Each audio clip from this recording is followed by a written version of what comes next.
আজকে আমরা গিয়েছিলাম হচ্ছে গোড়ল বামনটারি। এখানকার মিষ্টি অনেক নাকি সুস্বাদু হয়ে থাকে। আমরা অনেক দিন থেকে যাব প্ল্যান করতেছি, যাওয়া হচ্ছিল না। তো আমরা শুরুতেই নিয়েছিলাম হচ্ছে ওখানকার বিখ্যাত মিষ্টি হচ্ছে রসকদম এবং সাদা রুটি। অনেক সুস্বাদু একটি খাবার ছিল। আমাদের দুপুরের মোটামুটি নাস্তাটা অনেক ভালোই ছিল। রসকদম এবং সাদা রুটি।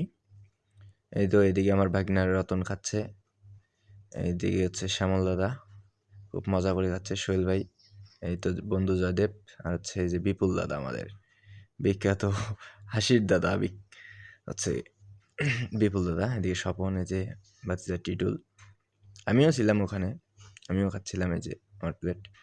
এই তো সবাই অনেক মজা করে খাচ্ছে। এই তো পরেই চলে আসলো হচ্ছে আমাদের মিষ্টি। এখানে মোটামুটি 4-5টা আইটেমের মিষ্টি ছিল। মিষ্টিগুলো অনেক ভালোই ছিল।